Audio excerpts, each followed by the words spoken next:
Dawn settles gently over Verdal Ridge, a soft glow drifting through pine branches, brushing against the cabin walls with familiar warmth. Armor waits by the door, sealed inside its case, silent, patient, aware it will be worn soon, but not yet. The last few minutes of quiet belong to me. Cool mountain air fills my lungs, carrying scents of fir sap and river stone. For a breath or two, this world still holds me close. Small footsteps approach across the old wooden planks. Two warm arms wrap around my waist, the boy pressing his cheek into the fabric of my undersuit. His voice comes soft, hopeful. Will you still hear our river? Where you're going? Kneeling, I rest a hand over his small fingers. Not the same river, but the sound stays with me. Wind moves through the pines above us. Shadows sway gently over the porch. The forest seems to listen. My partner steps close, steady eyes, warm presence, the quiet strength this home is built on. Her hand meets mine, fingers interlacing, a promise held in silent grip. Come back to us. No plea, just truth. The mountain ridge stretches ahead, painted gold by early sunlight. Leaving it feels wrong in the bones, like pulling roots from good earth. This world shaped me, its calm, its wild honesty, its patience. Engines hum in the distance. The sound cuts gently through morning air, silver against green. The shuttle descends into the clearing. Mist swirls around its landing struts, leaves lifting in its breath. The armor case feels heavier than metal when I lift it from the porch. A weight not of durasteel, but of everything it marks an end to. Kneeling once more, I bring my forehead to my son's. He whispers again, softer this time.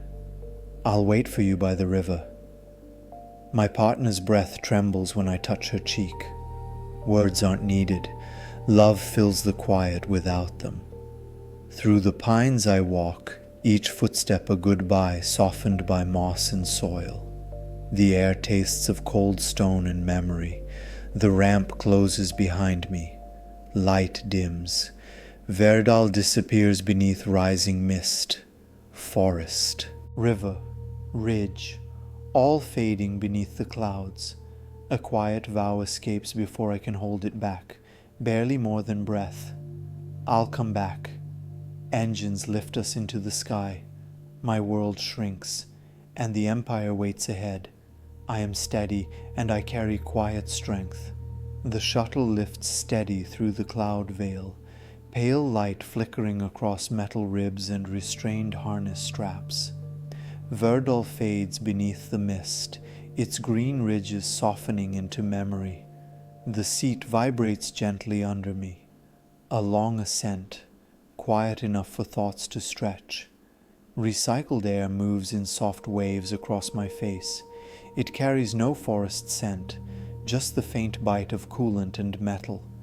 A reminder that this path belongs to the Empire now. The armor case rests beside my boot, silent, heavy, waiting for the moment it will close around me again. The little silver star on the chest plate glints faintly where light slips through the cabin. That star holds my sister's faith, and every mile makes it feel farther away. Recruits sit across the aisle, hands fidgeting with gloves, eyes wide with that uneasy mixture of pride and fear. Their helmets rest on their laps like unhatched futures. One glances at me, curious, uncertain, as if searching for assurance that this road leads somewhere noble. Hard to say what he finds in my silence. The shuttle tilts slightly. Mountains fall away behind us, white rivers twisting like veins across the land. Sun catches the highest peak, a brief flash, and then it disappears beneath cloud and distance. Thoughts move with the ship, drifting, winding, a boy running through ferns along a ridge path, laughter echoing off stone, his small hand tightening around mine at sundown. My partner standing in the doorway with a warm smile, the world soft around her. They are the reason this armor ever made sense, providing, protecting, words that feel heavier once distance grows. Clouds thin, light. Shifts, colder now, sharper. The curve of Verdal appears through the viewport like a blue-green breath against the dark. A strange ache settles under the ribs, not fear, not regret, something quieter. The feeling of a chapter closing even if pages remain unwritten. The engines hum deeper as we climb into orbit. Stars blossom across the window, silver, scattered, patient.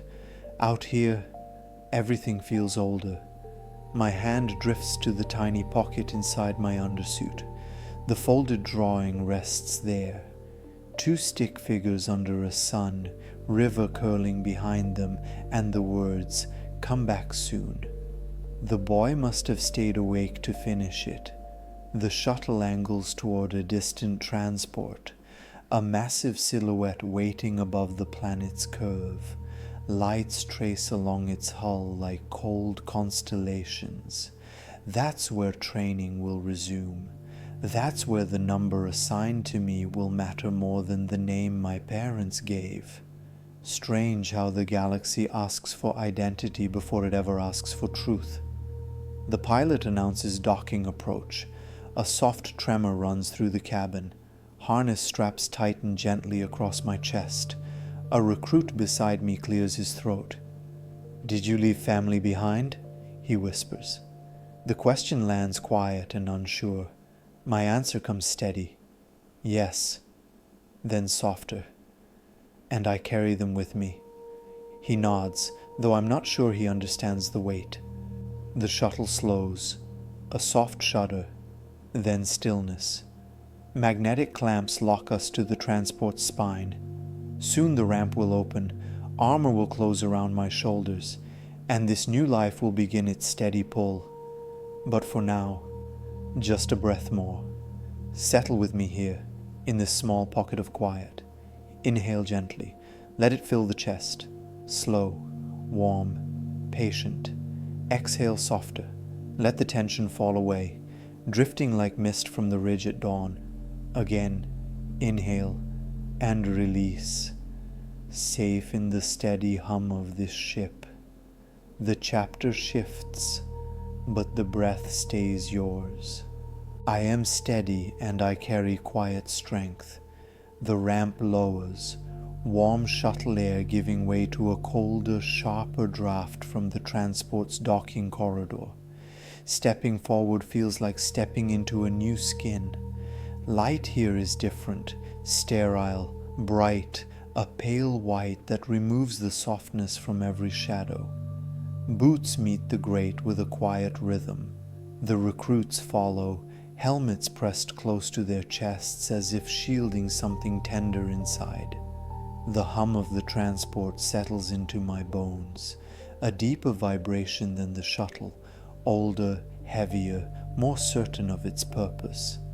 Ahead, the corridor stretches long, ribs of metal arching overhead like a steel spine. Yellow guidance lights pulse along the floor, guiding us deeper into the ship's body. A pair of officers stand at a checkpoint, their expressions unreadable, clipped, efficient. One scans our ident chips. A small chirp echoes with each verification. When my turn comes, the officer looks briefly at the information on his datapad, then at me. TK designation confirmed. The name I carried on Verdal Ridge folds itself quietly behind the number. That is the way of the Empire. Trade who you are for what they need you to be. We continue down the passageway.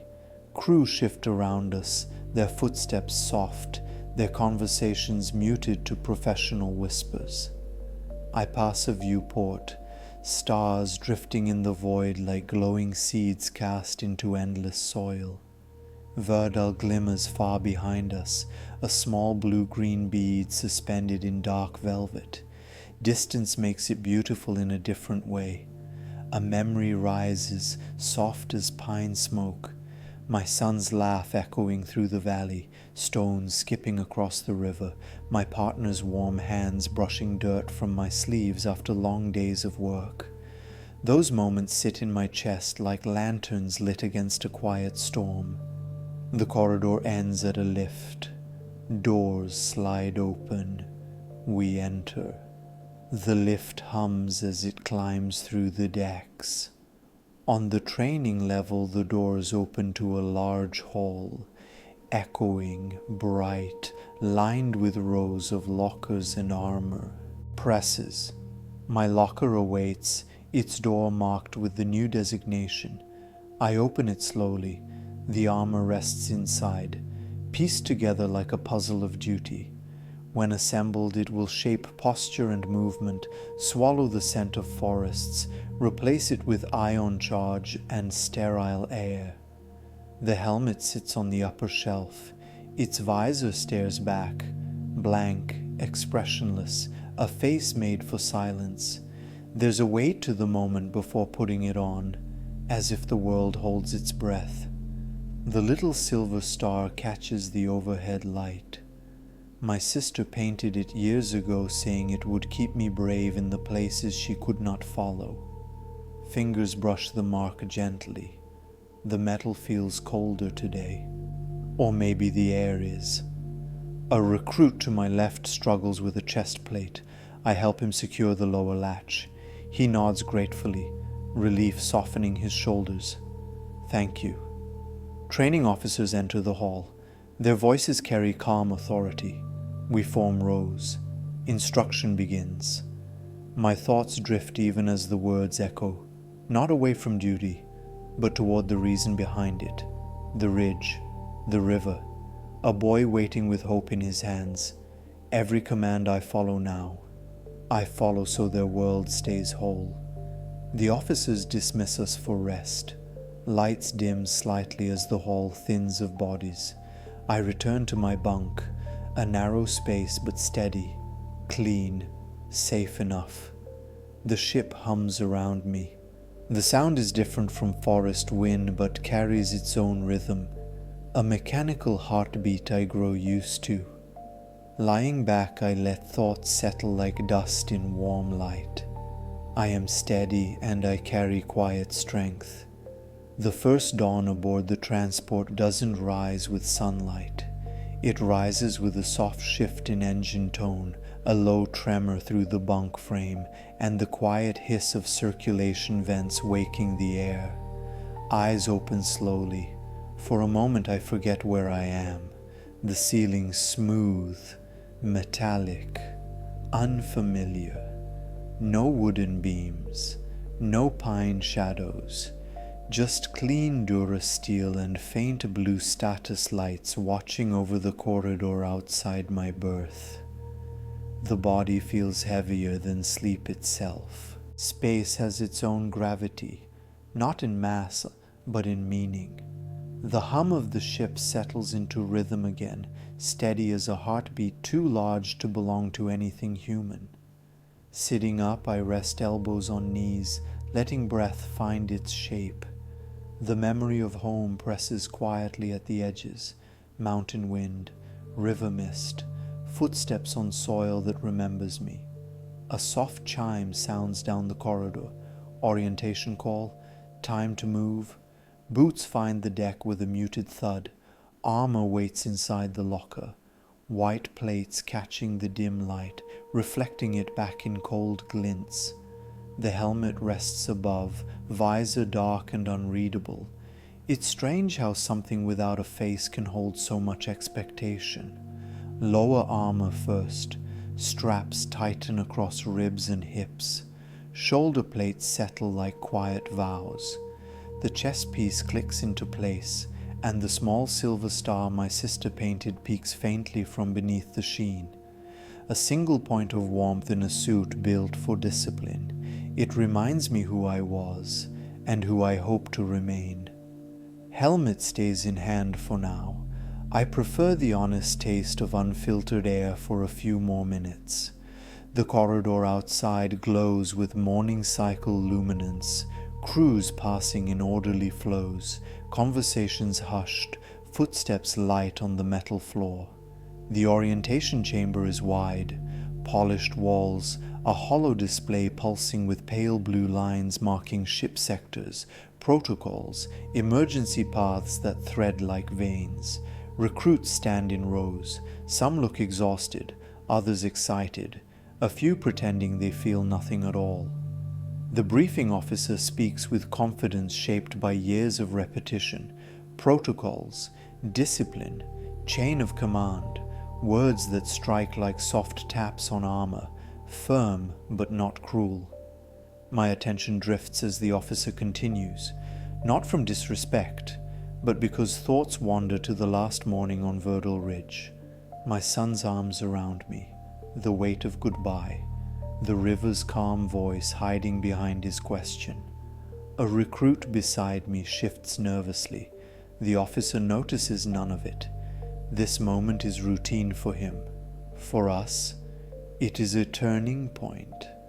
When orientation ends, we disperse into assigned rotations. Mine begins in the auxiliary systems bay. Quiet place, wires and conduits humming softly, consoles blinking in soft cyan. Calibration tasks are simple enough. Verify environmental stability, adjust ion flow, log readings, the kind of work that leaves space for the mind to breathe. Sitting at the console, I let fingers trace the edge of the data pad. Life feels suspended here, a moment between worlds, not home, not war, something in between. Sometimes the in-between places teach the most. Time passes gently, like clouds drifting without urgency over mountain slopes. Shift ends with a low chime. Feet carry me back to the bunk, breath a little slower, thoughts a little steadier. The locker closes with a soft thud. Armor rests once more, its weight no less, but understood more clearly. Lying back on the bunk, the transport hum cradles me again, steady, grounding, strangely comforting. I am steady, and I carry quiet strength. Quiet hours drift across the transport, that still stretch of time between shifts when the ship seems to breathe at its own pace. Lights dim to a softer hue, painting the corridors in pale blues and gentle shadows. Armor rests inside the locker, but the impression of its weight still lingers across my shoulders. Duty has a way of staying with you even when the plates come off. I step out into the hallway, moving without hurry. The deck plates vibrate faintly under my boots, a steady rhythm, the heartbeat of a machine older than any forest I've ever known.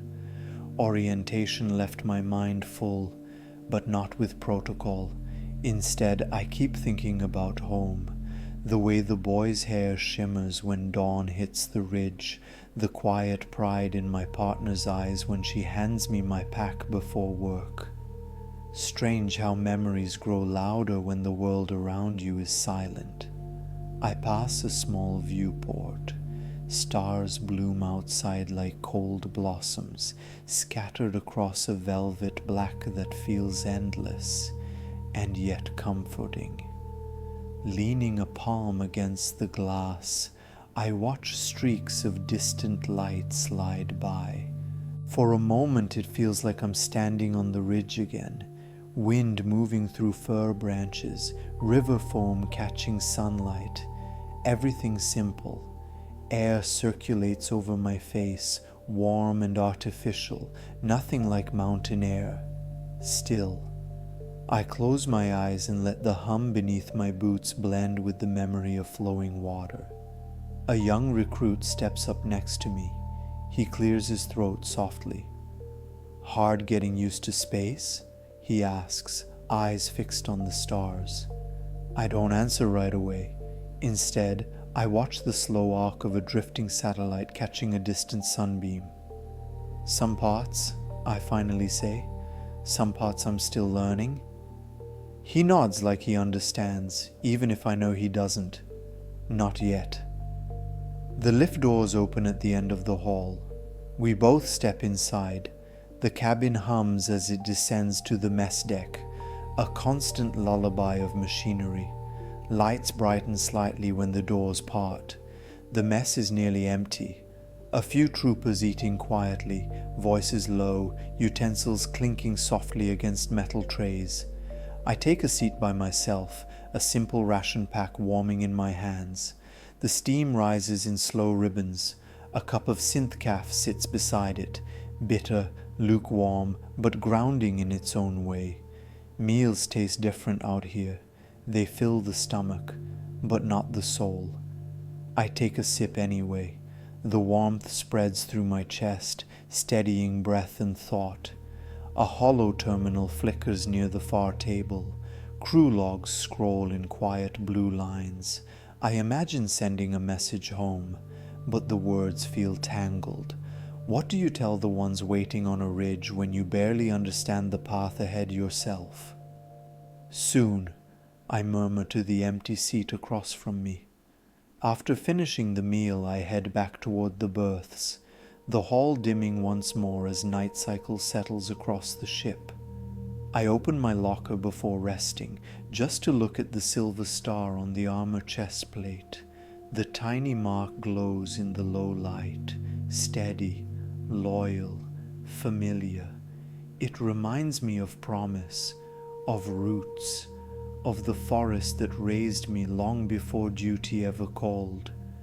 I touch the star with 2 fingers, not long, just enough to feel the cool metal warm slightly beneath my skin. Then the locker closes. The bunk welcomes me back, narrow but firm, the hum of the ship curling around it like a protective cocoon. I lie down. Breath slows. Lights soften to near darkness. I am steady and I carry quiet strength.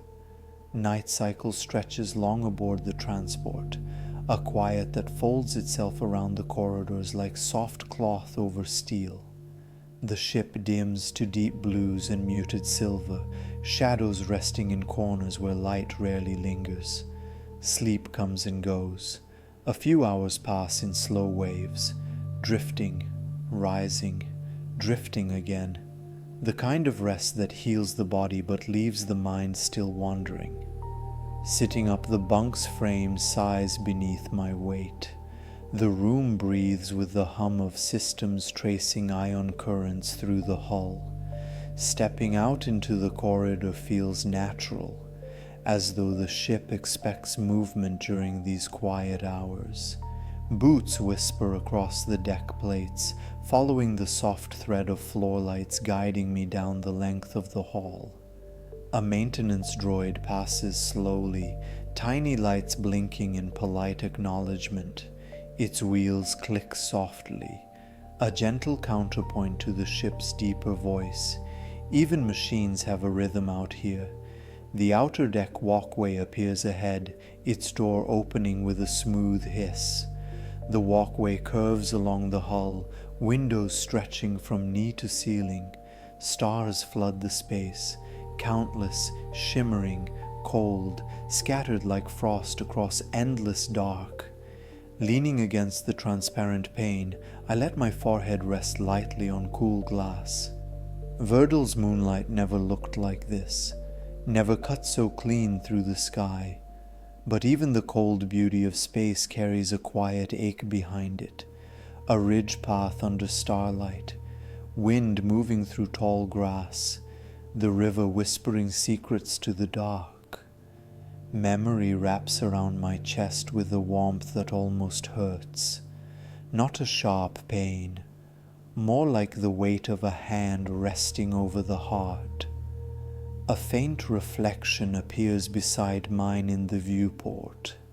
Another trooper, helmet off, eyes tired but awake. He stands there silently for a while before speaking. "Can't sleep either?" His tone is gentle, the kind of voice that knows exhaustion without needing to name it. My answer comes softly. Just thinking. He nods, gaze drifting back to the star field. My brother used to say that stars are just campfires someone else lit first. A tiny smile touches his lips, makes the galaxy feel a bit smaller. A good thought, I tell him. We stand there together, two strangers sharing stillness in a place far from home.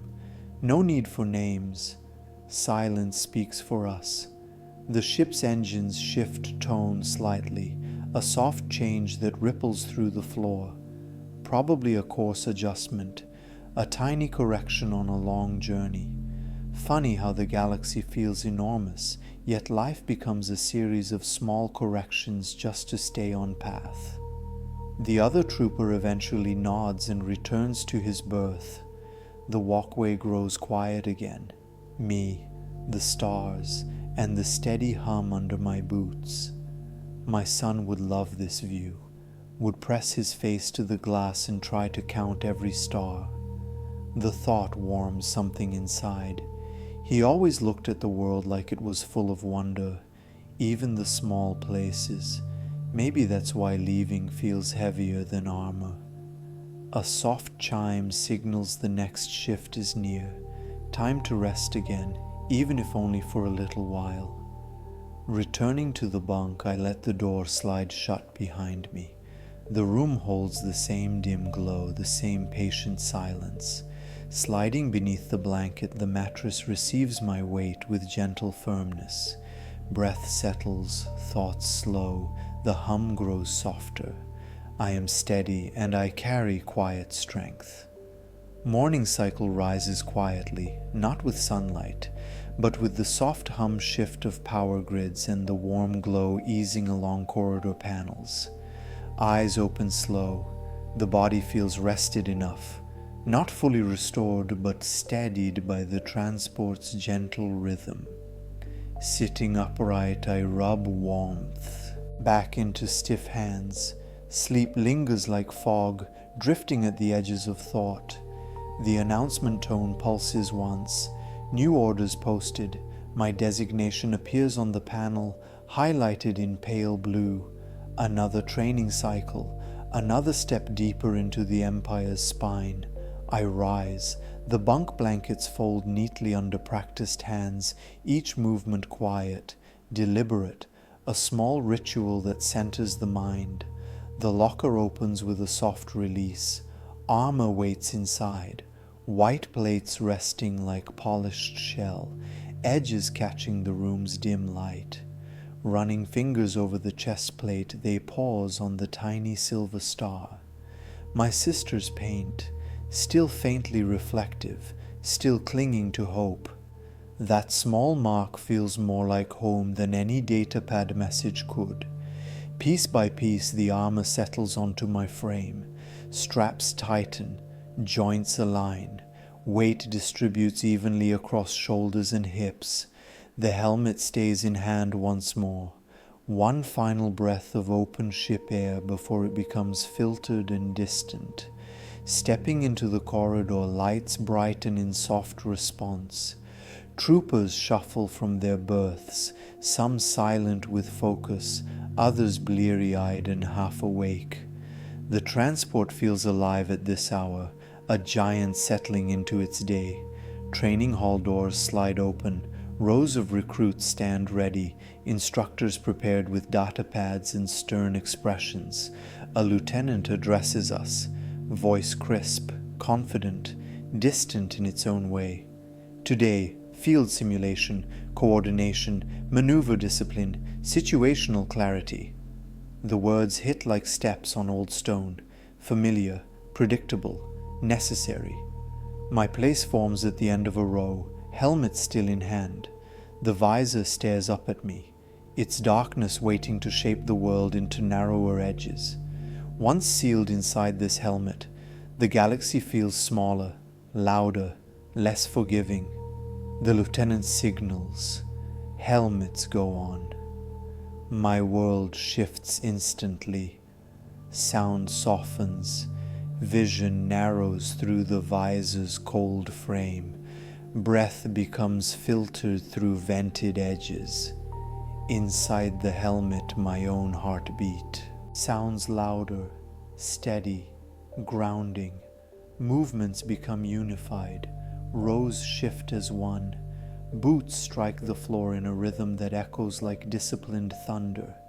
We march into the simulation chamber, vast, hollow, illuminated by holographic terrain grids glowing like ghostly landscapes. Instructors speak through comms, voices layered, distant, carried through helmet speakers. My attention divides, half on protocol, half on the quiet ache that always lives just behind the breastplate.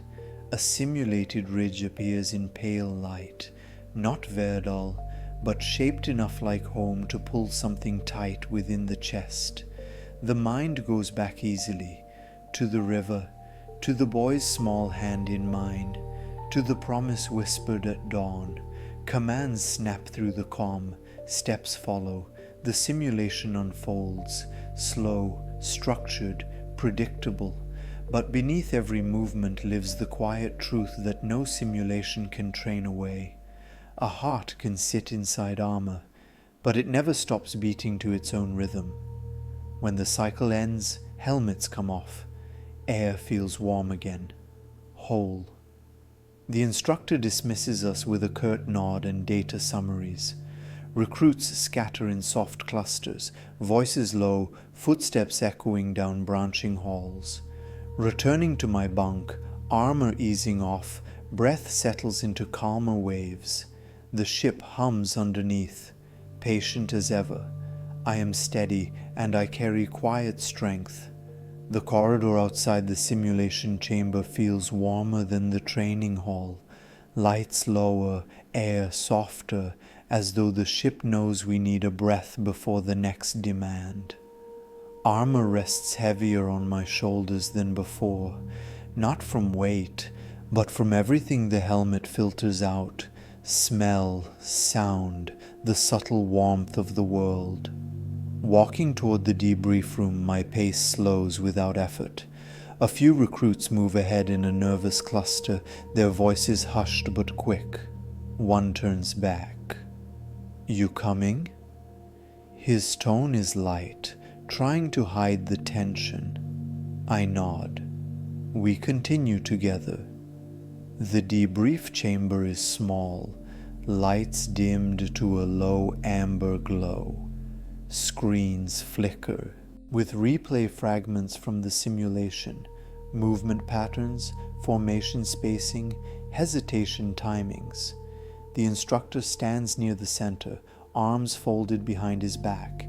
His helmet rests on the console beside him, a silent witness to every story he has trained. "Sit." His voice carries calm authority, not harsh, not cruel, simply carved by repetition. Chairs scrape softly against the deck as we take our places. The instructor studies us, gloves clasped, eyes sharp but not unkind. "Today's lesson," he begins, "isn't about formation, it's about focus." A few recruits straighten, as though bracing for criticism. "You think armor makes you strong?" He shakes his head slowly. "Armor only removes distraction. What's left beneath it, that is strength." His words linger in the air, settling deeper than expected. A slide shifts on the screen, slow motion replay of our movements. He points to a recruit who faltered stepping over a ridge projection. "You hesitated. Why?" The recruit swallows. "It reminded me of home, sir, the terrain."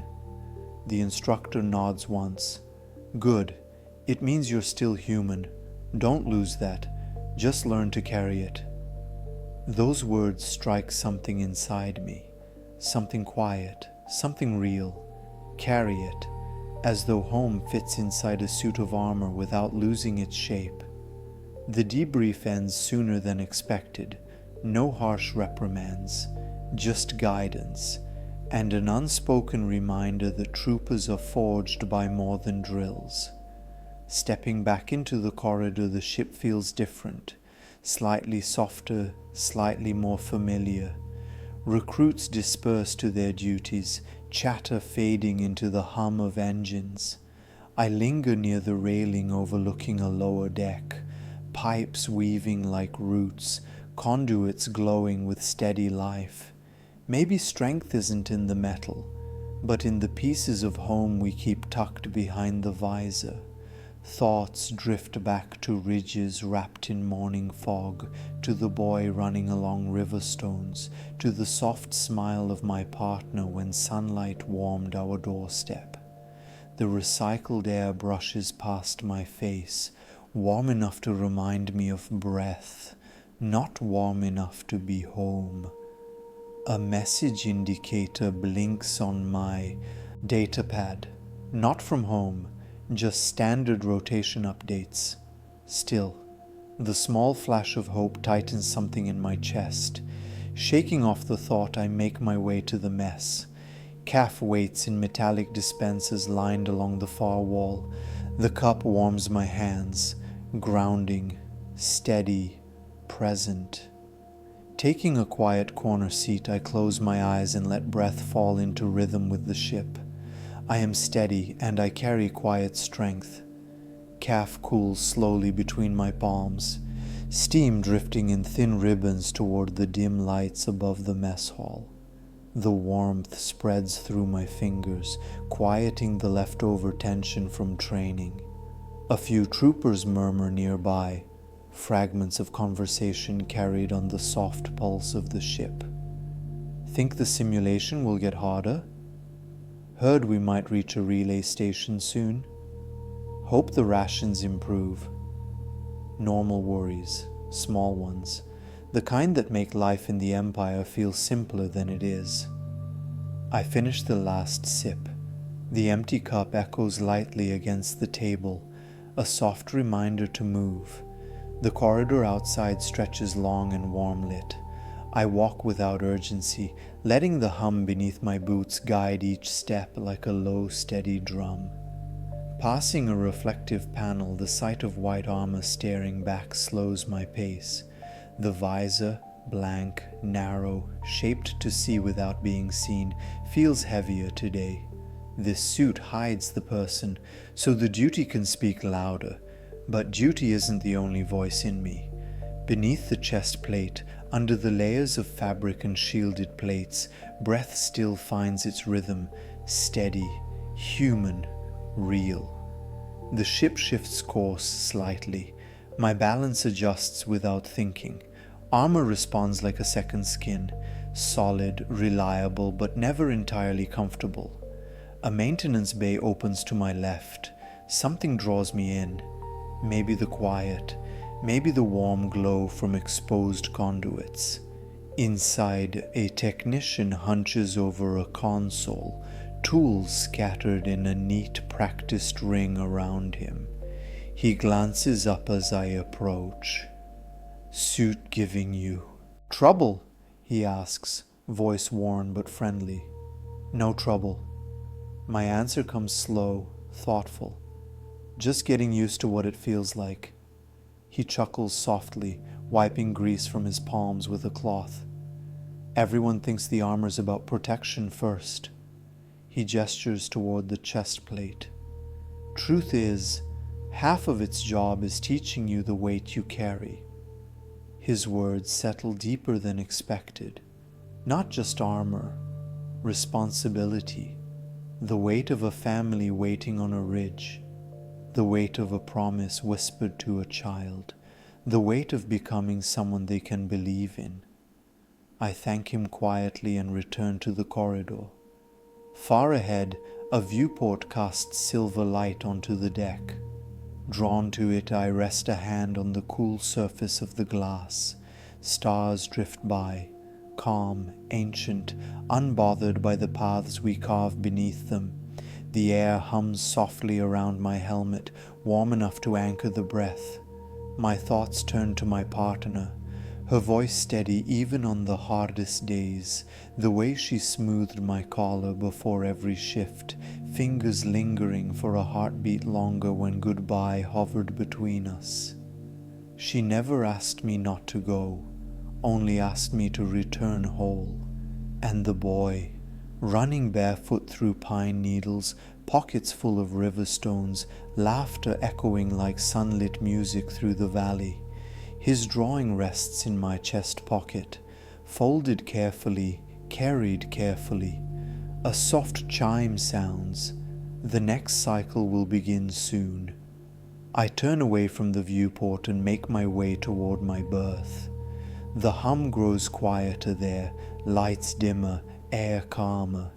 The armor comes off piece by piece, each plate placed carefully inside the locker as though returning something sacred to its resting place.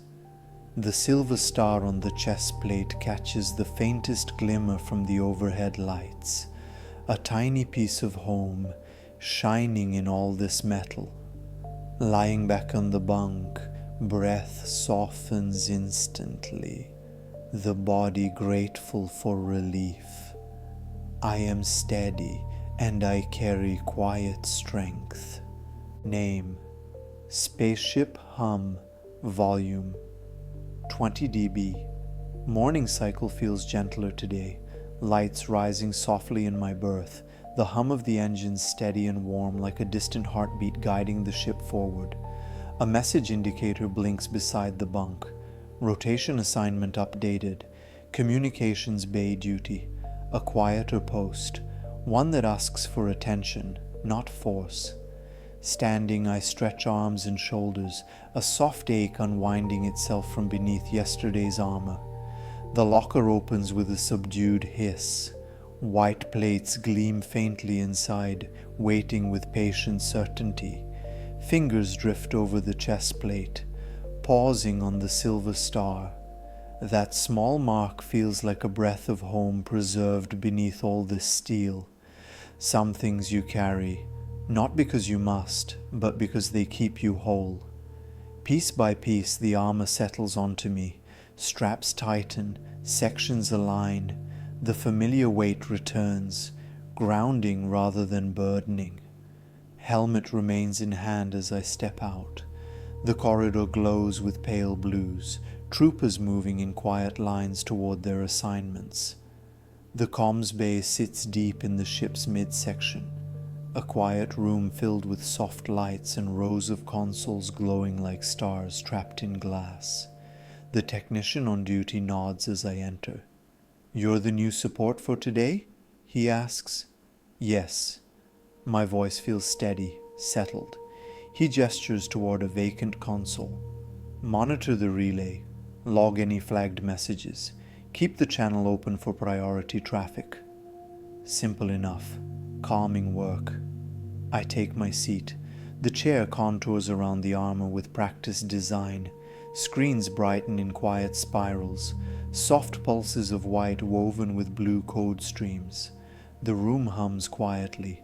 Low voices. Occasional beeps from distant terminals. Nothing intrusive. Nothing sharp. It feels like a place where thoughts can stretch without breaking. Thoughts drift to home. Not as ache, but as warmth. My partner's smile in morning light. The way she shrugged her shoulders when teasing me about early shifts. The warmth of her hands brushing dirt from my sleeves. And the boy, always eager, always curious, pockets full of river stones, asking questions faster than the wind could carry them. The console flickers for a moment as data streams adjust. A routine shift, nothing more. A trooper steps beside my station, younger, nervously adjusting his gloves. "We haven't exchanged call signs yet," he says. "Figured it helps to know who you're watching each other's backs with." I nod, appreciating the sentiment. "What's yours?" "Rill." He grins briefly. "Named after the creeks I used to fish in." A soft smile touches my voice. "Fitting." He hesitates before asking, "Yours?" The Empire gives a number, a designation. But the boy gave something else, a small name only he used when running up the ridge, calling for me. A name that felt like laughter shaped into sound. I go by Ridge. Rill nods, understanding more than he says. A link between us forms quietly, not spoken, but present. He moves on to his station. The room sinks back into warm silence. Hours pass in gentle rhythm, logs scrolling, signals passing, breath steady. When the shift ends, I stand, stretching arms and shoulders beneath the armor's firm hold. The corridor outside feels softer, warmer, familiar in its own way. Returning to the bunk, armor eases off, each piece placed gently inside the locker. The silver star shines faintly in the dim light as though greeting me. Lying down, the day unwinds slowly, breath falling into easy cadence with the ship's low drift. I am steady and I carry quiet strength. Morning cycle returns in a soft glow, lights brightening gently along the ceiling, the transport greeting the waking crew with its calm, steady heartbeat. I blink slowly, letting the quiet settle before moving. Sitting up, the familiar ache rolls from shoulders to ribs, the sort that comes from armor, not age. The data pad beside the bunk flickers, a blinking indicator, not bright enough to alarm, just enough to draw breath in tighter. I reach for it. A moment of hope rises, fragile, warm, only to soften when the screen loads. Not a personal message, just shift updates, new rotation schedules, basic logistics. Still, for a heartbeat, hope felt real. Standing, I stretch the stiffness from my arms before opening the locker. Armor waits inside, steadfast, a silent guardian bound to duty. Fingers trace the silver star. The paint is worn at one edge, a tiny flake missing, proof of years, not neglect. My sister's voice seems to echo in that faded corner of paint. Don't forget who you are under all this. Piece by piece, armor settles into place. The chest plate clicks, legs lock, gloves seal, forming that familiar shell the Empire trusts more than my name. Helmet stays in hand, for as long as it can. The corridor outside glows with soft blues and pale whites. Troopers move past, each in their own quiet orbit of focus. Rill appears at the corner junction, helmet tucked under his arm. He offers a brief nod. Ridge, he says softly, as though testing the name again. You heading to diagnostics? Yes. We walk together, two white-armored figures drifting down a silver hallway toward another cycle of duty. The diagnostics bay smells faintly of ionized dust and fresh circuitry. Consoles blink with pale green indicators. Holographic graphs rise and fall like quiet breaths. The chief technician glances over. Helmet recalibration today, he says. Standard, step forward. I hand over the helmet. It feels strange, standing still while someone else works on the thing that shapes so much of my world. The technician attaches leads to the visor. Sparks flicker in microbursts. A faint smell of heated circuits drifts in the air. Any discomfort? He asks without looking. My answer is simple. Only the usual. He nods as though that is what he expected. Everyone has the usual. It means you're adapting. But the truth is quieter. Armor doesn't just shape the body, it reshapes the person inside. Rill waits near the wall, fingers tapping lightly on his gauntlet. He glances over. Ever think about home during calibration? He asks softly. I breathe out through my nose. Every time. He nods slowly. Me too. The technician finishes. You're clear, he says. Helmet feels different now. Slightly lighter, slightly more responsive. A reminder that machines sometimes understand us more quickly than people do. On the walk back, the corridor grows quieter. Few troopers move between cycles at this hour. Lights dim just slightly. Not enough to darken the hall, only enough to soften it. My thoughts drift toward the ridge again, to the river cutting slow paths through stone, to the boy running ahead of me with outstretched arms, to my partner standing in the doorway wrapped in warm morning light.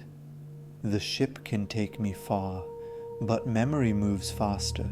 Back in my berth, armor eases off in practiced steps, metal settling into the locker like a tired breath. The silver star catches the dim light one more time. It glows faintly, a tiny lighthouse inside a world of steel. Lying down, the hum of the transport becomes a cradle once more. I am steady and I carry quiet strength. Rest drifts in and out, the kind that loosens the body but keeps the mind awake beneath the surface. Morning cycle lights rise again, soft, warm, blending into the ceiling's pale panels like a new breath shaping the room. Another day, another rhythm, another chapter in this long ascent. Sitting upright, the body feels steadier than before, more settled inside the armor of routine. The datapad shows the next assignment, advanced movement drills in the large training hall. Harder work today, but work keeps the thoughts aligned. The locker opens, revealing plates and straps, the silver star catching. The light like a memory refusing to dim. Fingers rest on the star a moment longer than usual. The boy would trace this with his tiny hand, fascinated by the shimmer. Armor clicks into place, shoulder plates settling, ribs tightening, weight redistributing across the frame. Helmet stays under my arm as I step into the corridor. The ship feels more familiar now, like a path I've walked long enough to sense where it leads. Rill joins me halfway down the hall. "Big drills today," he mutters, voice edged with nerves. "We'll manage," I answer quietly. The training hall doors part. The room opens wide, vast floor panels, hollow projectors lining the ceiling, instructors pacing with data pads. Helmets go on. The world narrows to the visor's frame. Sound softens, breath filters, heartbeat grows louder in the quiet. "Movement formation Delta," the instructor commands. "Stay fluid, stay present." The floor shifts, a terrain grid rising beneath our boots, glowing ridges and valleys forming like phantom landscapes. We begin to move, steps synchronize. Precise, steady, an echo of discipline pulsing through the line. My breaths slow to match the movement. Inhale with the rise of the terrain, exhale with each downward slope. The holographic ridge looks almost familiar, almost Verdal, almost home. For a moment the body moves on instinct, climbing, descending, shifting weight on invisible stone. A memory surfaces, climbing the real ridge with the boy on my shoulders, his laughter ringing like bright bells in the morning air. The simulation snaps back. An instructor calls out, "Trooper, adjust stance!" My boots shift, balance returns. Rill stumbles briefly. I steady him with a firm grasp to the forearm. "Thanks," he mutters, breath shaky. "Keep your weight forward," I tell him. The same advice I once gave the boy when teaching him how to climb river stones without slipping. Formation moves again. Lines curve, shift, merge, adapting to the simulated terrain. The visor dims briefly as a light recalibrates. Through the tint I catch the faint shimmer of the silver star beneath the chest plate, a tiny spark inside a world shaped by duty. The exercise ends with a sharp tone. Helmets come off. Air rushes in, warm, unfiltered, almost comforting. The instructor nods. "Better," he says. "Not praise, not critique, just truth." Back in the corridor, the body feels lighter, though armor remains the same. Maybe it's the movement, maybe it's the memory, or maybe it's knowing that strength grows quietly beneath the plates. My bunk welcomes me with dim lights, the blanket already warm from the room's gentle air. The chest plate rests in the locker, the silver star shining faintly in the low glow. Breath steadies. I am steady, and I carry quiet strength. The day cycle hum returns, rising softly through the walls, coaxing the ship awake piece by piece. Light warms the berth in pale gold, a gentle mimicry of dawn made by circuitry and timers rather than sun or sky. Sitting up, a breath leaves slowly, a quiet steadying, the kind that prepares the mind before the body even moves. The datapad shows today's rotation, communication support. Again, a small relief. Quiet duties help thoughts travel without derailing the focus needed. The locker opens. Armor gleams softly inside. Plates arranged like a sleeping sentinel, waiting to wake. Fingers rest on the silver star, tracing its faded edge. The boy would color this star over and over just to make sure it was bright enough. Armor clicks into place, weight embracing the shoulders, settling across ribs and spine with familiar gravity. Helmet stays under my arm as corridor doors part. The path to comms feels shorter today, muscles remembering the turns, boots knowing the rhythm. Rill waits outside the bay, leaning against the wall with a half-awake expression. "Long night?" I ask quietly. He shrugs. "Dreams were loud." A small nod. I understand that kind of night. Inside, the comms bay hums with gentle currents. Consoles lit like softly breathing embers, faint pulses tracing data paths through the ship's network veins. I take my seat at the relay console. Data scrolls in quiet streams, station reports, supply logs, long-distance transmissions cracking faintly with solar interference. Hours pass in calm rhythm, eyes moving from signal to signal, breath steady as the ship coasts through dark. Then, a flicker. A faint blip breaks the pattern, a compressed fragment buried in the static of a long-range relay. Almost nothing, almost lost. The console pings softly, not priority, not tagged, just irregular. Curiosity rises. I isolate the packet, running it through low-level cleanup. Static fades like dust wiped from a window. A faint voice emerges, broken, incomplete, but undeniably real. "Ridge, safe, we're waiting." My breath stills. Something warm surges beneath the armor. A pulse of recognition, fragile as dew on pine branches. Verdal Ridge. The message glitches, noise swallowing the remainder. "Love, come home soon." A small gasp escapes before I can hold it back. Rill looks over, noticing the shift in my posture. "Everything okay?" he asks. I nod slowly, the words slow to form. Just a corrupted transmission. But inside, something glows. A brightness I wasn't expecting. Not a full message, not even clear. Just a soft broken echo from the world I left behind. And fragment or not, it holds enough. I store the signal carefully, tagging it as non-critical noise. Nothing that would draw attention or risk the sender. Even a fractured whisper can steady a whole day. Work continues. Hours drift. The console's glow reflects softly on the visor rim. When the shift ends, I step into the corridor. Rill walks beside me in silence, comfortable, unasking. My bunk waits with dim lights and the soft hum of rest cycle settling in. Armor returns to its place in the locker, plates resting like a second skin peeled away for the night. Before closing the door, I touch the silver star again, feeling warmth where metal should be cold. They're waiting and they're safe.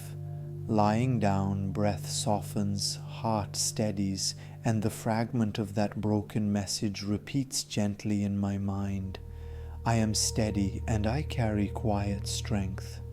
The whisper from the relay follows me into the new cycle, soft, persistent, settling behind the ribs like a warm ember refusing to dim.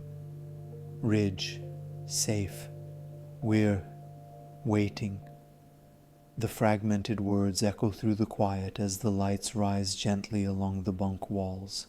Morning cycle breathes across the room, a soft glow, a calm invitation to stand, to move, to continue. Pushing up to sit, I pause at the edge of the mattress. Breath fills slow, exits slower, a steady rhythm guided by something deeper than duty. The data pad shows routine tasks today, movement certification, armor integrity check, and another comms support block. Days blend together out here, not in boredom, but in quiet repetition. The locker opens, morning light glancing off white armor plates arranged with soldier's precision. The silver star glows faintly, a small shimmer that pulls a slow breath from my chest. Fingers rest on the star a moment longer. Someone out there said, waiting, even broken. The word carries more weight than all the Durasteel on this ship. Armor settles on with familiar clicks, weight aligning with shoulders, reassuring in its own way. Not comfort, but structure. Helmet remains under my arm as I step into the corridor. The light here feels softer today. Or perhaps it's me, softer at the edges, warmed by hope I hadn't expected. Rill catches up beside me, eyes brighter than yesterday. Heard we might reach a signal booster soon, he says. Better comm strength. A quiet pulse of anticipation rises. Not bold, not foolish, just alive. That would be good, I answer, voice steady. The training hall doors part. Rows of troopers gather for readiness checks, stance alignments, weapon drills, coordination routines. Helmets on. The world narrows but does not close. Not today. Movements flow in practiced rhythm. Steps, turns, controlled pacing across the hall. Instructors call out corrections, but the motions feel smoother than cycles before. Even inside the helmet, the whisper from home moves like a breeze through memory. During a stance adjustment, Rill leans slightly toward me. You seem lighter, he murmurs, careful not to break formation. Maybe I am. The drill concludes. Helmets lift off. Warm air returns, rich, unfiltered, grounding. We disperse. My path leads back to the comms bay. Inside, consoles hum steadily, screens casting soft blues across the dim room. I take my station, scanning relay lines, watching signal threads dance across the display. None of them belong to Verdal, not yet, but hope sits quietly in my chest, a steady glow like amber beneath ash. Hours pass peacefully, a clean rhythm of data and breath, nothing urgent, nothing sharp. When the shift ends, I step into the corridor feeling taller somehow, as though the fractured message repaired something in me I hadn't realized was cracked. The bunk welcomes me, the blanket warm from the room's soft airflow. Armor rests in the locker again, the silver star waiting in its quiet place. Lying back, thoughts drift. Not heavy, not noisy, just gentle, flowing like river water over smooth stones. I am steady and I carry quiet strength. A soft shift in the engine's tone stirs me from my drifting thoughts, a subtle change like the ship clearing its throat before speaking. Morning cycle glows gently across the room, brushing the walls in muted gold. The air feels warmer today, touched by something expectant. Sitting up, breath settles slow, deeper than usual. That cracked message from home still echoes beneath the ribs. Not painful, not sharp, just warm. The datapad lights, station approach, estimated by end of cycle. A signal booster means clarity, maybe another whisper crossing the distance. The thought loosens something in my chest. The locker opens, armor waits, white plates glowing faintly in the gentle rise of ship light. Fingers brush the silver star, the tiny paint flake missing, the shimmer still soft and steady. Bright enough, the boy would say. Piece by piece, armor settles on, shoulders embracing weight, ribs tightening, gloves sealing with familiar certainty. The helmet stays under my arm as I step into the corridor. Light gathers in soft lines along the floor, guiding the morning shuffle of troopers. Rill approaches with a faint grin. "You hear the engines? We're close to the relay?"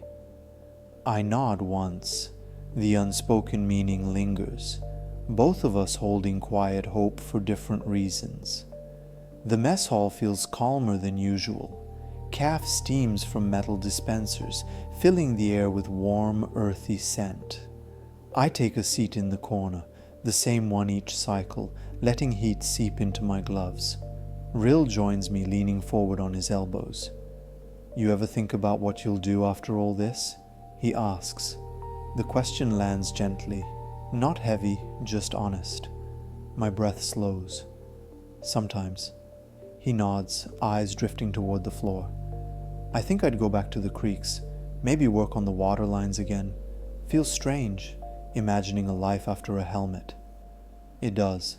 Strange, quiet, fragile. I don't tell him that the ridge waits for me, that the boy's laughter echoes in memory, that my partner's hands are the warmest place I've ever known. Some truths rest quietly because they matter too much to spill carelessly. The intercom hums overhead. All personnel prepare for station approach. Non-essential crew maintain assignments. The message ends with a soft tone that hangs in the air like the last note of a lullaby. Rill lifts his cup. "Here we go then." We finish our calf and part ways, him toward diagnostics, me toward the comms bay. The bay glows with deeper blues today, light reflecting in small shimmering lines across the consoles. I take my seat, watching data streams shift as the ship syncs with the station's range.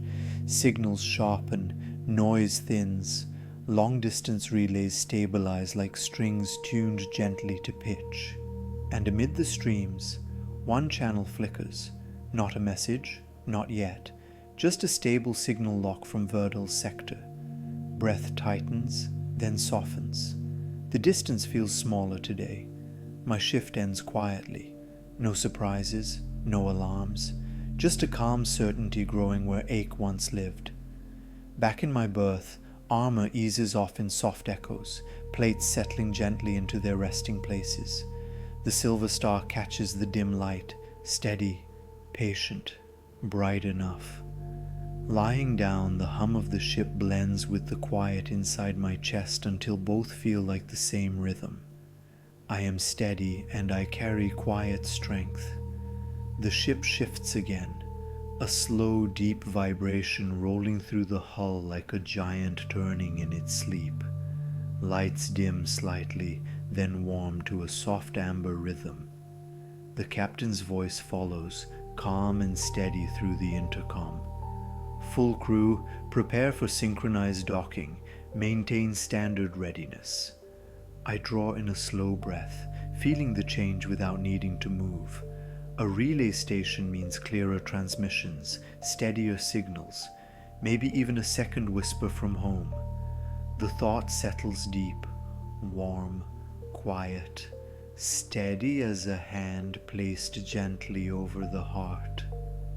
Standing from the bunk, I stretch my arms, letting tension slide from shoulders like dust falling from cloth. The locker opens, white armor looking softer in the station approach glow. My fingers rest on the silver star, edge worn, shimmer faint, presence bright enough to calm the breath. "Stay bright for me," the boy once said. Armor settles on, each plate meeting the next with soft, familiar certainty. The weight feels right today, grounded, not heavy. The helmet hangs loosely from my arm as I step into the corridor. The ship's hum deepens, guiding us toward the station like a tide pulling toward shore. Rill meets me halfway down the hall, helmet already sealed. "Exterior alignment phase," he says, voice muted slightly by the modulator. "You can feel the gravity shift." I nod. Even without armor, the subtle pull is unmistakable. The soft push and release of two massive systems syncing paths. "Comms rotation?" he asks. "Yes." He claps my shoulder plate. "Clear channels today. Might get lucky." He doesn't need to say what that means. Hope speaks louder than words. The comms bay glows brighter as we step inside. Consoles hum with new energy, signals sharpening, streams aligning, data unfolding in clearer threads. I take my seat. The display brightens, revealing fresh connection attempts from the relay. For a heartbeat, I think I see Verdal's signature, that faint code pattern etched by the old ground transmitter near the ridge. But it's only preliminary sync, a handshake, not a message. Still, breath grows warm in the chest. Even a false start can carry hope. The ship's tone deepens again. We're nearly docked. The console shows positional data growing tighter until the numbers pulse in unison with the station's grid. Docking clamps engage, soft mechanical sighs echoing along the hull. The shift in weight settles, gentle and final. Station contact achieved. The display confirms stable comms. I exhale slowly. Relief slipping through me like warm water. Hours pass in calm rhythm, signals flowing smoother than before. The station amplifies everything: voices, data, possibilities. No message from Verdal yet, but clarity itself feels like a promise. My shift ends quietly. The corridor glows with new lighting, some of it from the station's systems blending with our own. In my berth, armor comes off slowly, not from exhaustion, but from wanting to savor the ease that hope brings. The silver star rests in the locker's glow, small, steady, brighter than it looked yesterday.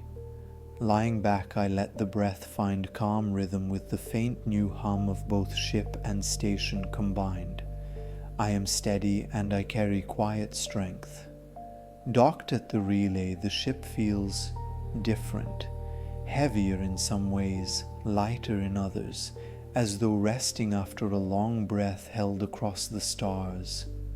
Morning cycle light seeps into the berth, warmer now, touched by the station's external glow filtering gently through the hull. Rising from the bunk, my body stretches in slow, easy motions, joints shifting beneath skin and memory. The datapad shows new orders: station integration, auxiliary support. A small upgrade, a quieter task, nothing strenuous, just monitoring power harmonics between ship and station. Not exciting, but steady and peaceful. The locker opens softly. Armor gleams in the blended glow. Half ship light, half station light, creating a gentle sheen across the white plates.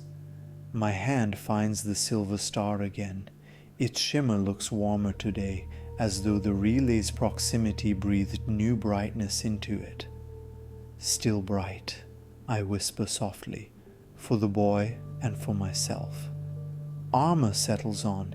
Each piece hugs into place, firm but strangely comforting, a familiar weight that holds me steady. Helmet rests under my arm as I step into the corridor.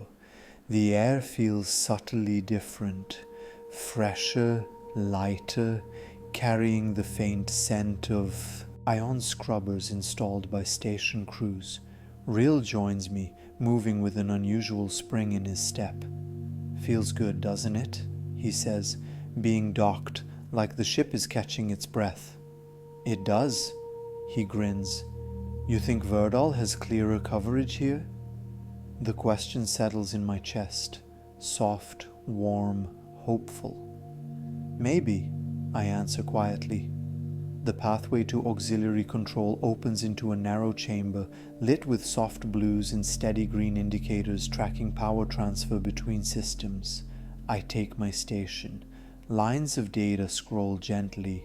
No urgency, no alarms, just the steady hum of two machines learning to move in the same breath. Hours pass in peaceful silence. The only sound besides the console is the faint resonance of docking clamps gently holding the ship in its quiet place. At one point, a small flicker touches the comm relay, a brief soft pulse like a fingertip brushing a surface. Verdal's code signature, not a message, just a presence, a gentle reminder that the distance is no longer unreachable. Even silence can carry meaning when home rests on the other side of it. Rill passes behind me, catching the change in my posture. "Something from your sector?" he asks. I nod once, a small motion, enough to acknowledge without awakening too much emotion. "Good," he says quietly. "Good." When the shift ends, I return to my berth. Armor comes off slowly, piece after piece finding its place inside the locker with quiet, respectful weight. The star on the chest plate catches the soft station light, shimmering faintly like a distant campfire glimpsed across a ridge at night. Lying back on the bunk, the hum of both ship and station blends together, a gentle duet that carries the body toward rest. I am steady and I carry quiet strength. Station light filters softly through the ventilation seams, warmer than ship light, carrying a faint hum that feels almost like breathing. It wakes me gently, nudging the edges of sleep without pulling too sharply. Name, bunk, creak, soft, volume, 26 dB. Sitting up, breath settles into a slow rhythm, steady, warm, guided by the faint glow seeping into the room. The datapad displays new orders. Temporary integration assignment, Station Assist Wing B. A shift away from the comms bay. Something different, maybe quieter, maybe not. The locker opens. Armor waits. The silver star glinting softly like a tiny promise held close to the heart. My fingers rest on it a moment longer than yesterday. A whisper from home can change the shape of a whole week. Armor settles piece by piece, shoulders tightening, gloves sealing, weight drawing me into the day's quiet certainty. Helmet stays tucked under my arm as I step into the corridor. The station's presence has softened the ship, air lighter, sound less hollow, everything held together by a calm dual heartbeat. Wing B sits along a narrow passage between ship and station, a transition space, a place where two worlds braid faintly together. Inside, soft lights sweep across the floor in gentle arcs. Troopers file in quietly, a mix of ship crew and station workers, each carrying their own rhythm. A sergeant greets us with a nod instead of a bark, a small relief. "Signal documentation," he says, "civilian relay confirmations, quiet work, careful work." His voice carries more trust than command. We take seats at a long console, terminals lined up like a row of distant windows. My station boots up with a soft glow. Threads of civilian signals drift across the screen, faint, warm, like distant voices floating on a gentle breeze. They come from worlds I've never seen. Gardens, deserts, ocean colonies, messages to families, small updates, harmless chatter, but they feel different now that I've heard a whisper from home. One message draws my eye, a soft pulse labeled Verdal Sector Routing Cleared. Breath slows. Not a message for me, but something from my world passed through this console. I lean in slightly, hands steady, heart warm. Tone whisper. The ridge isn't just memory, it's a place still breathing somewhere in this galaxy. The shift passes in slow, steady waves, sound gentle, lights warm, the room filled with the quiet hum of people helping voices find their way across the stars. Rill stops by my station near the end of the shift. "You look calmer," he says, "more grounded." I nod thoughtfully. "It's the relay. It changes things." He grins beneath his helmet. "Hope tends to do that." When my shift ends, I walk the corridor back to my berth, steps unhurried, shoulders relaxed, breath soft. Armor comes off slowly, with quiet respect. The silver star glows in the dim, brighter than it was just a few cycles ago. Lying back on the bunk, the hum of docked engines blends with the faint pulse of the station, two voices singing the same low lullaby. Eyes grow heavy, breath settles deeper. I am steady, and I carry quiet strength. The station's pulse finds its way into my sleep, a low, steady rhythm threading through the quiet like a calm whisper asking nothing, offering stillness. When the lights rise in warm gold, it almost feels like waking beneath a real sunrise. I sit up slowly, thoughts drifting soft and unhurried, carried by the gentle certainty that this place, for now, is safe. The datapad displays Relay Integration Level 2. Another silent day spent among signals and soft voices traveling across the galaxy. The locker opens. Armor greets me like an old friend, solid, familiar, warmed by the station's light. My fingers find the silver star, its tiny shimmer catching in the soft glow. "Bright enough," the boy would say again, as if reminding me that light is a choice we make. Armor settles on.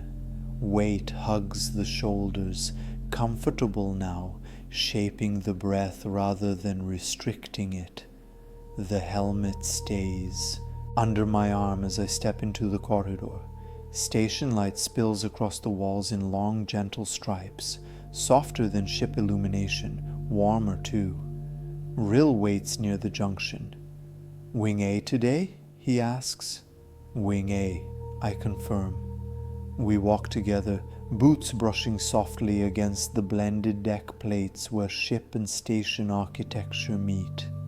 Wing A opens into a quiet observation hall, tall windows curving upward, showing a tapestry of stars drifting just beyond the station's shield. Crew members sit at consoles scattered across the space, not rushed, not tense, simply working in calm understanding. I take my place at a terminal closer to the windows. Civilian signals scroll by, clear now, carried effortlessly across the relay's wide reach. One transmission catches my attention. Verdal region, not my code, but close enough to tighten my breath. A family sending news to a relative off-world. Their voices blur softly beneath layers of encryption, but the warmth carries through. Verdal breathes. Home isn't a memory.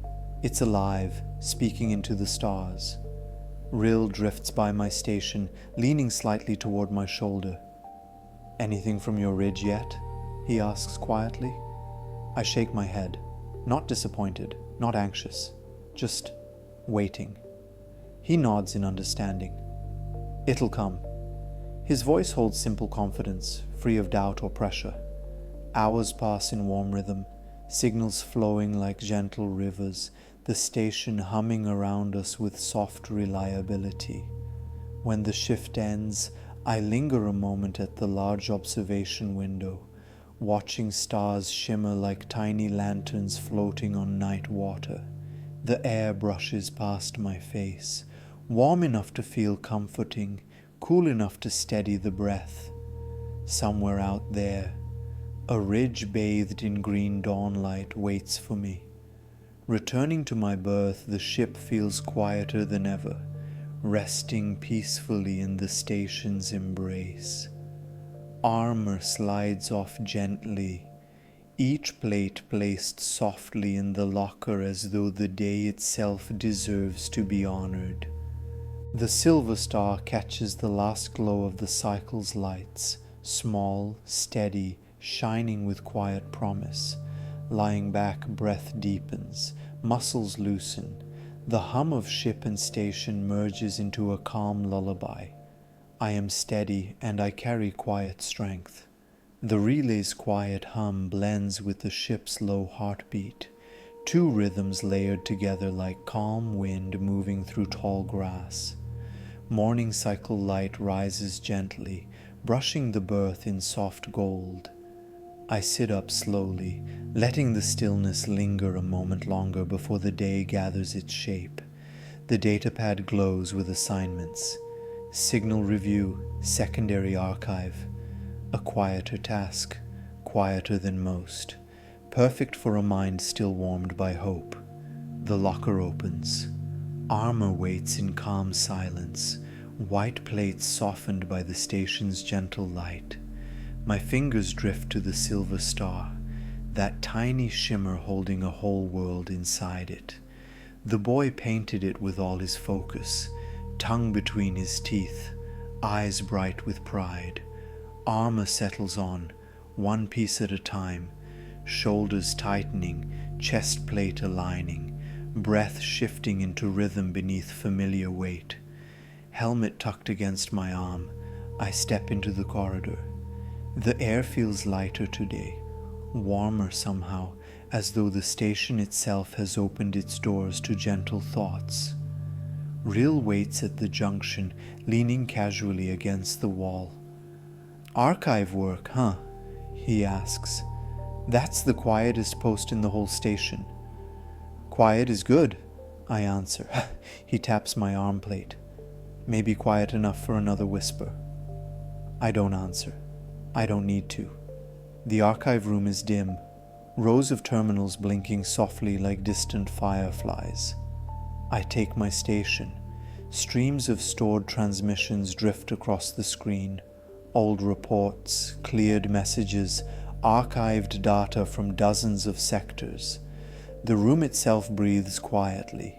Soft air through vents, faint hum from power conduits. Nothing sharp, nothing rushed. I sift through the logs. Most are unremarkable. Weather updates, docking confirmations, routine chatter between distant outposts. Then, a faint pulse. A small flickering packet stamped with a shallow code signature. Verdal region again. Breath tightens. Shoulders soften. I isolate the packet gently, careful not to strip the fragile layers of its transmission. Static clears. A soft voice emerges, fractured but warm. "We're safe. River rose last night. The boy caught another stone. Said he'll show you. When you could..." The rest dissolves into gentle noise. My fingers hover above the console. For a long breath the world narrows to that whisper, a fragment of life still moving without me, yet calling softly across the stars. He caught another stone. Of course he did. His pockets were never empty. A warm ache spreads in the chest. Not pain, not longing. Something quieter. Something alive. Rill approaches, sensing the shift in my breathing. "You hear something?" he asks softly. I nod once, still watching the screen. "Enough." He pats my shoulder plate. No words needed after that. The rest of the shift drifts like calm water, signals passing softly, lights dimming gradually as the cycle eases toward rest. When the duty ends, I walk the corridor back to my berth with unhurried steps. Armor slides off gently, each piece laid in its place with quiet intention. The silver star gleams in the soft light, steady, warm, reflections dancing like tiny sparks of home. Lying back on the bunk, the hum of ship and station blends into a single peaceful current. Eyes close, breath steadies. I am steady, and I carry quiet strength. Dawn cycle on the station feels different, not brighter, not louder, just fuller, as though the walls themselves carry a quiet warmth borrowed from the vast structure around us. Light spreads softly across the berth, brushing the ceiling in gold and settling on my armor with gentle, sleepy glow. I rise slowly, breath falling into a familiar rhythm, warm, steady, shaped by calm routine. The datapad shows today's task. External relay check, supervised. Not outside the station, but closer to its main hub, closer to the threads carrying voices across the galaxy. The locker opens softly. Armor rests inside, still, patient, touched by the soft shimmer of station light. I run a thumb along the silver star, tiny, warm in memory. He caught another stone, and he wants to show me. Armor settles on, one familiar plate at a time, weight tightening around shoulders, breath adjusting easily beneath it. Helmet rests under my arm as I step into the corridor. The air carries a faint metallic scent, clean, bright, softened by fresh circulation from the station's larger systems. Rill joins me by the lift, rubbing sleep from his eyes. "You're at the relay hub today?" he asks. "Supervised check." He gives a low whistle. "Closer to real signals. You might hear something." Hope stirs softly in my chest, warm, steady, like a small flame shielded from wind. The lift opens. We ride in calm silence, feeling the gentle shift of gravity as the station's belts rotate. The hub area opens wide, a tall circular chamber filled with quiet light and rows of relay cores pulsing like soft stars. My console activates, screens blooming into life with faint, shimmering threads of data. The supervisor nods to me. "Monitor the secondary lane. If any anomalies appear, flag them. Don't correct, just observe." Simple, quiet, perfect. I sit, letting breath fall into slow alignment with the relay's hum. Then, a flicker, soft, gentle, familiar. Verdal's sector code. My heart lifts, not quickly, not sharply, but with soft warmth that fills the chest from within. The signal stabilizes. Not a message. Not yet. Just presence. Like someone whispering on the other side of a door. They're there. They're trying. Rill glances over from his station, reading the change on my face. "Sector signal?" he whispers. I nod once. He smiles beneath his helmet. "It'll come through soon." Hours drift by, soft and steady, data flowing like slow rivers, the relay cores breathing in quiet waves of light. The Verdal signature flickers 3 more times. Not communication, but contact. Enough to steady the breath and loosen the chest. At shift's end, I step away from the console, legs warm from sitting, mind calm from the soft signal. The corridor back to my berth feels shorter than usual. Armor eases off, each piece placed carefully inside the locker. The silver star catches one last beam of station light, glowing faintly like a tiny dawn. Lying back on the bunk, breath falls into quiet rhythm, soft, slow, warm. I am steady, and I carry quiet strength. The corridor between ship and station feels almost like its own world, a long quiet spine connecting 2 hearts beating in gentle harmony. Morning cycle rises softly around me, spreading warm gold along the curved walls. Sitting up, breath settles slow, unhurried, shaped by the calm certainty that today will carry more quiet moments than noise. The datapad displays Hub Assistance Level 3, closer to the relay core, closer to the signals that feel like thin threads tied gently to my chest. The locker opens softly.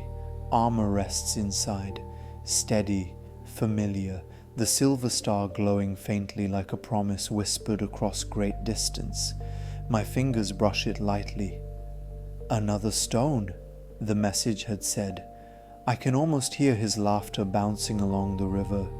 Armor settles around me, warm where it touches, firm where it holds, steady where it supports. Helmet stays cradled in my arm as I step into the corridor. The air carries the faint scent of filtered ion scrubbers and a hint of new paint from recent maintenance. Real waits halfway through the long transit tunnel. "You heading to level 3? He asks. "Yes." He smiles behind his voice. "You're getting closer." We walk together, the tunnel humming beneath our boots with the blended heartbeats of ship and station.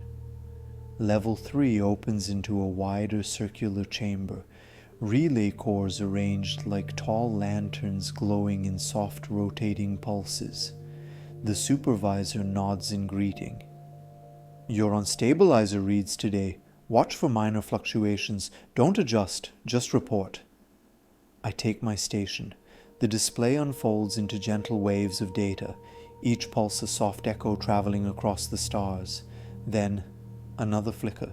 Familiar, warm. Verdal's region again. Faint, almost shy, like a voice testing the air. Breath slows, shoulders loosen. Someone at home is still trying. Not a message. Just steady presence, but presence is enough to calm everything inside me. Hours drift in soft rhythm, warm light, quiet signals, the station breathing gently around us. Rill passes by occasionally, checking cables, offering small nods of encouragement without interrupting the quiet. The shift ends with a soft chime. I rise from the console, legs feeling light, mind warm from the lingering echo of that faint, persistent signal. The long corridor carries me back, ship on one end, station on the other, both holding me in a cradle of quiet warmth. Armor comes off slowly in my berth, each plate placed carefully inside the locker like laying down pieces of a long, thoughtful day. The silver star catches the last light of the cycle, shining soft, steady, patient. Lying back on the bunk, breath deepens, chest loosens, mind drifts. I am steady, and I carry quiet strength. The station shifts into its soft night cycle, not darkness, not silence, just a deeper warmth, like a blanket of dim gold pulled gently across metal corridors. Morning rises slowly, washing the berth in muted amber. I sit up, letting breath ease out, then in, slow and steady, shaped by the calm of this place. The datapad glows. Transmission hall, observation duty. A quiet post, watching relay shadows, ensuring nothing drifts where it shouldn't. The locker opens softly. Armor waits, gentle in the low light. White plates touched with the slightest golden hue. The silver star reflects the glow like a warm ember. I picture the boy holding his newest river stone, tiny fingers gripping it proudly, face bright with wonder. Armor settles onto me, firm, familiar, breathing with me rather than against me. Helmet resting under my arm, I step into the corridor. Light spills softly along the floor's pale lines, a warm path leading deeper into the station. Rill catches up, rubbing the back of his neck. Transmission hall? That place is always so still. Still is good, I answer. He chuckles faintly. You say that like quiet feeds you. Maybe it does. The transmission hall opens wide, a tall chamber filled with slow-turning relay beams and hovering data spools drifting gently through soft blue air. Shadows move softly here, not dark, not sharp, more like silhouettes of signals passing through the galaxy's breath. I take my station. Data threads pulse across the screen, floating like thin glowing vines in a gentle wind. Hours pass quietly, no urgency, just steady presence. Then, a faint shimmer in the corner of the display. Verdal's pattern. Not a message, not a call, just a soft ripple. Someone adjusting signal strength back home. Someone trying again and again. Breath warms the chest. Shoulders loosen. I can almost feel that ridge breeze brushing against my skin. The scent of pine, the river's low murmur. Rail approaches quietly. He doesn't speak. Just looks at me for a moment, reading the warmth on my face. He nods once with a small smile in his voice. Good sign, he murmurs. The shimmer fades, but the warmth remains. Shift ends in slow rhythm, lights dimming gently to guide us toward rest. The corridor back to my berth feels long and peaceful, carrying soft echoes of distant voices threaded through the relay. Armor eases off, placed carefully in the locker, each piece reflecting the quiet of the cycle. The silver star glows faintly, soft as whispered comfort. Lying back on the bunk, breath deepens, heart softens, mind drifts toward home. I am steady and I carry quiet strength. The station wakes slowly, lights drifting upward like dawn rising through thick mist. Soft, warm, never rushed. Morning cycle settles gently across the berth, brushing my armor in muted gold. I rise with the quiet, breath steady and unhurried, mind still wrapped in the soft memory of the previous cycle's signal. The datapad displays today's task: relay drift tracking, sector sweep. A slower duty, watching signal paths shift like subtle currents beneath calm water. The locker opens softly. Armor waits, still and calm, the silver star glowing faintly as though whispering its own warm greeting. My fingers linger on it, tracing its edge. A river stone, small enough to fill a child's palm, steady enough to anchor a memory. Armor settles onto me, each piece closing gently like soft, familiar steps into another quiet day. Helmet at my side, I move down the corridor. Station light reflects on the metal floor, making thin lines of gold that trail ahead like soft paths leading to something warm. Rill meets me at the turn. Sector sweep today? He asks. Yes. He gives a relaxed nod. Good. Those are peaceful shifts. Peace sounds good. The relay analysis. Wing greets us with dim blue light, quiet, steady, almost meditative. I take my console seat. Data waves drift across the screen in soft, slow arcs, signal paths rising and falling like gentle tides. I breathe with them, letting the rhythm settle somewhere deep in the chest. Hours pass in calm, drifting motion, signals sliding gently across the display, each pulse quiet, purposeful. Then, a faint tremor in the pattern. Not an alarm, just a small shift, a tiny change in Verdal's signature thread. I lean closer, breath hitching softly, then settling. The thread doesn't form a message, it just grows clearer, as though someone at home strengthened the transmitter by a fraction. They're trying to reach me, even if they don't know where I am. Warmth rises through my ribs, gentle and grounding. Rill drifts by, pausing when he sees the glow on my display. Sector clarity? He asks quietly. Yes. He taps my shoulder blade softly. Good sign, he murmurs. Very good sign. The shift drifts on, warm, slow, filled with the soft hum of signals moving peacefully through the relay's heart. When it ends, I walk the long corridor back, steps easy, mind calm. Armor eases off in my berth, each plate placed with care, as though today's gentleness deserves a slow, respectful ending. The silver star glimmers in the last sliver of light, warm, steady, a tiny piece of home resting quietly beside me. Lying back, breath falls deep and slow, guided by the station's soft hum weaving through the quiet. I am steady, and I carry quiet strength. Morning cycle settles like soft dust across the berth, warm, golden, drifting through the quiet as though the station itself is waking with a gentle sigh. Rising slowly, I feel the calm of the past cycles still resting in my chest, a steady warmth shaped by faint signals and soft hope. The data pad glows. Relay, review, personal intercepts. A delicate task, reviewing indirect transmissions that pass near our sector without being addressed to anyone on board. The locker opens. Armor rests inside with its quiet, patient glow. The silver star shines faintly, soft as a heartbeat heard through fabric. My thumb brushes its edge, tracing memory's warmth. One stone becomes two. Two become a small collection. His pocket's always full.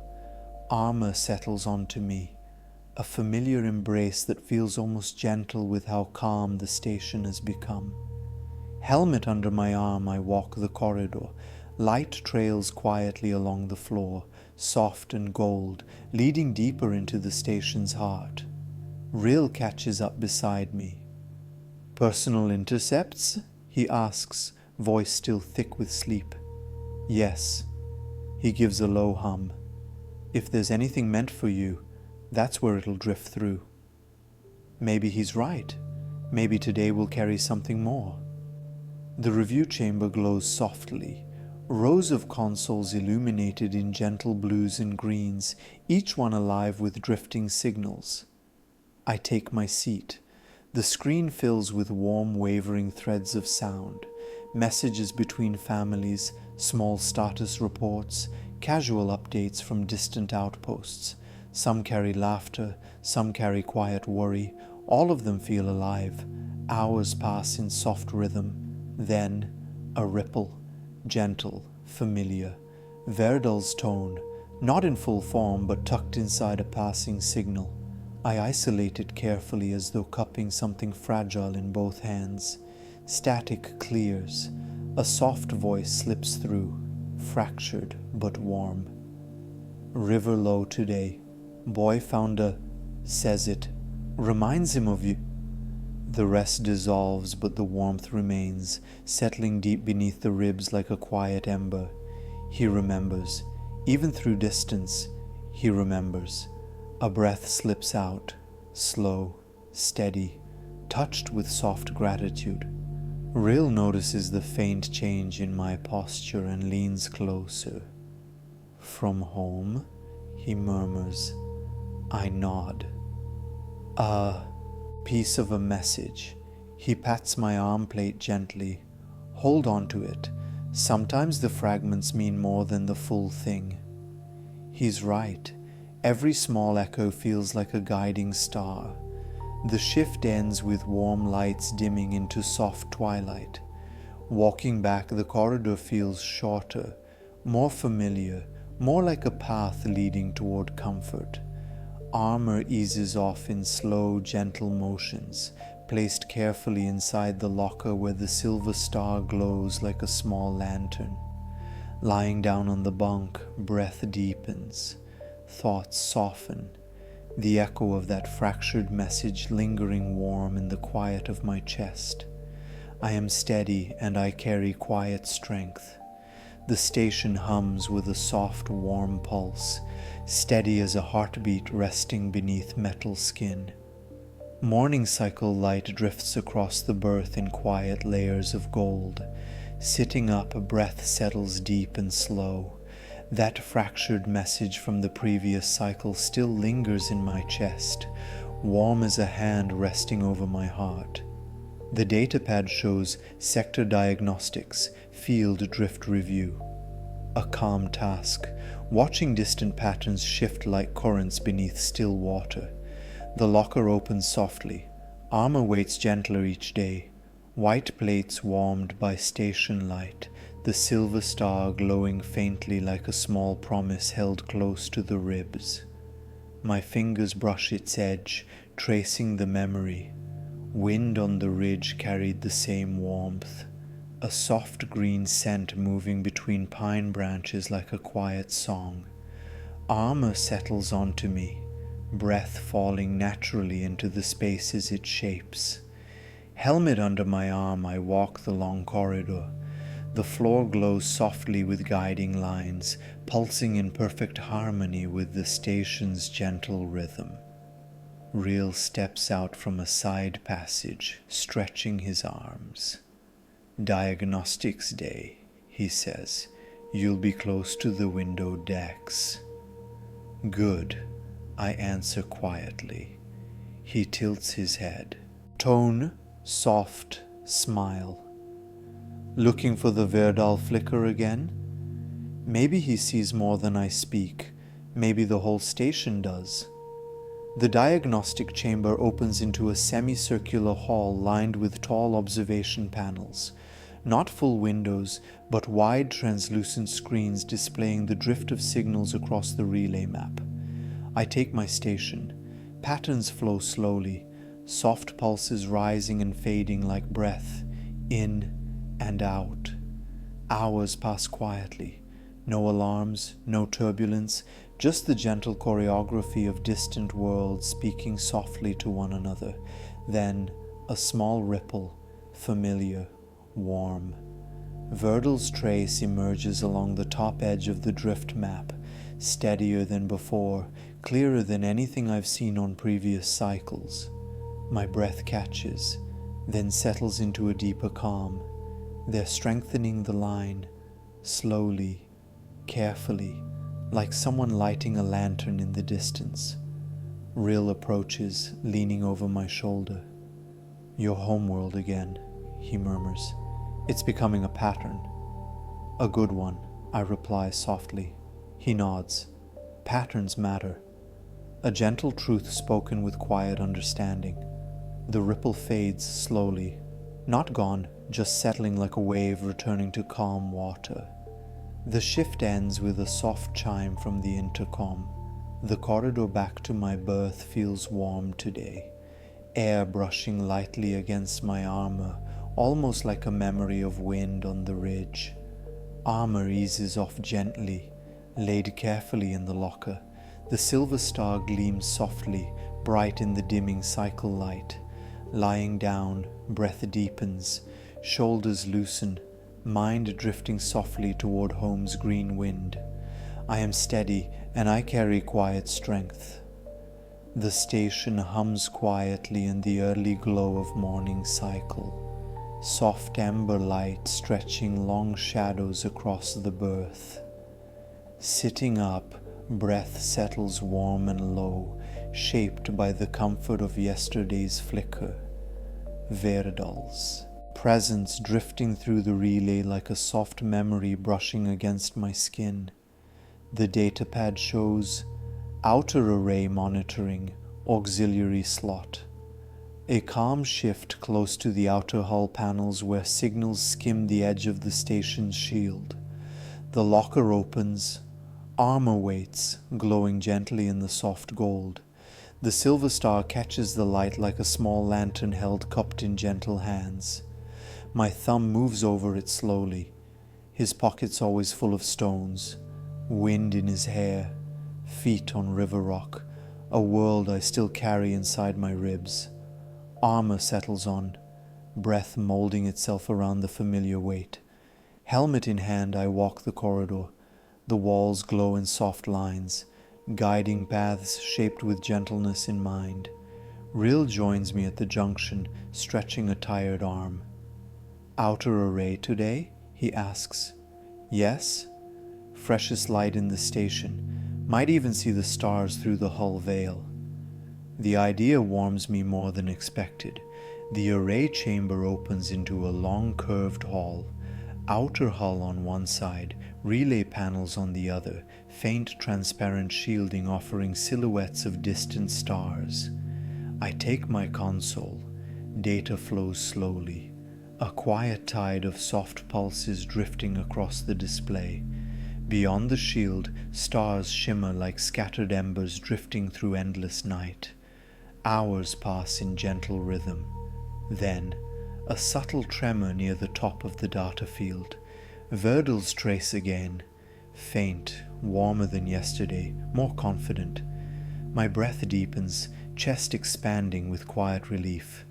Someone at home is steadying the transmitter, gently, patiently, calling without knowing where I am. I lean in, isolating the thread. Careful, steady motions like holding a fragile bird in open palms. The signal is not a message, just a pulse, soft and clear, familiar as a heartbeat I've missed for far too long. Rill approaches behind me, voice low. "Again?" he asks.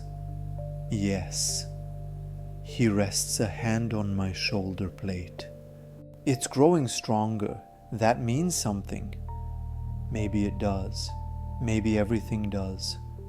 Light from the outer stars spills softly across the console, and for a long moment I simply breathe, slow, warm, letting the calm settle through every part of me.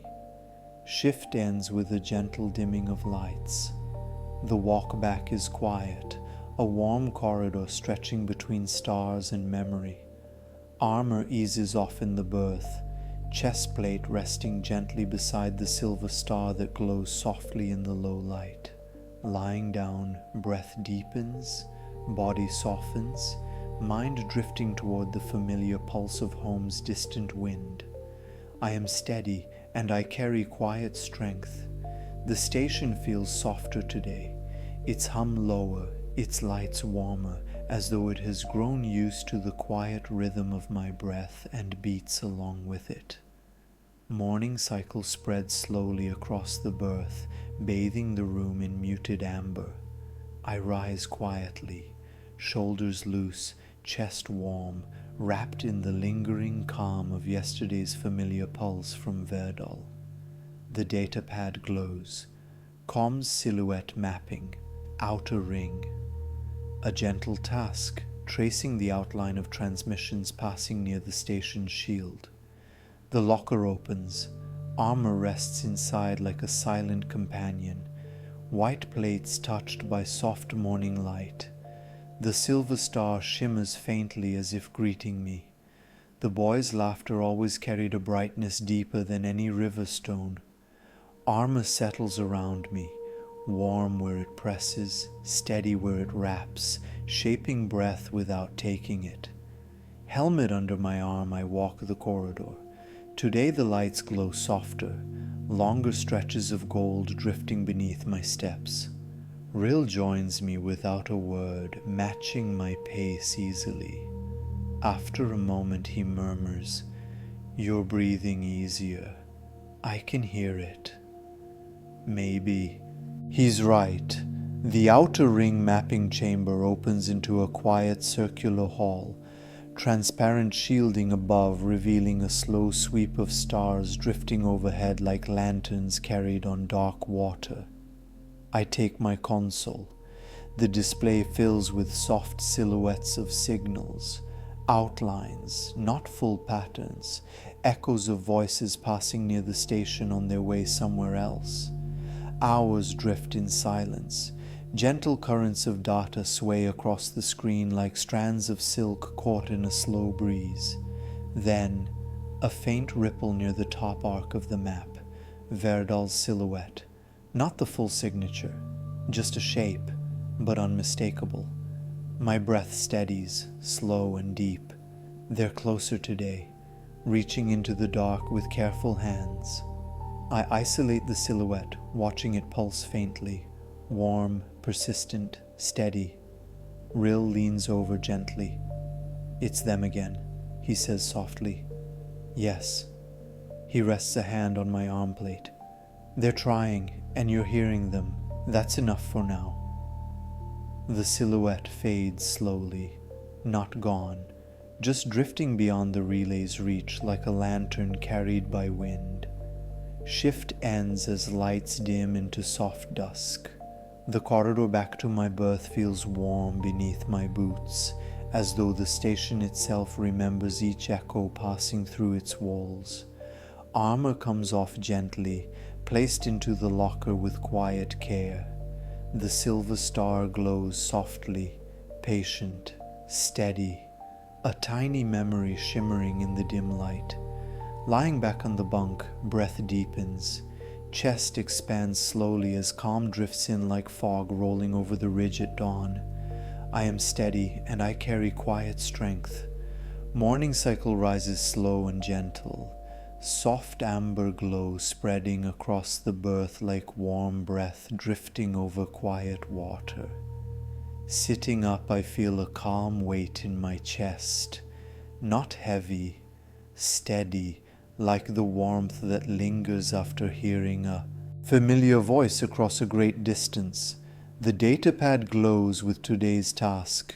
Relay light calibration, upper ring. A peaceful shift. Adjusting the soft beams that help the station monitor signal clarity. The locker opens. Armor rests inside, touched by pale gold light. The silver star glowing faintly as though greeting me with quiet patience. My fingers brush its surface. I can almost feel his hand in mine.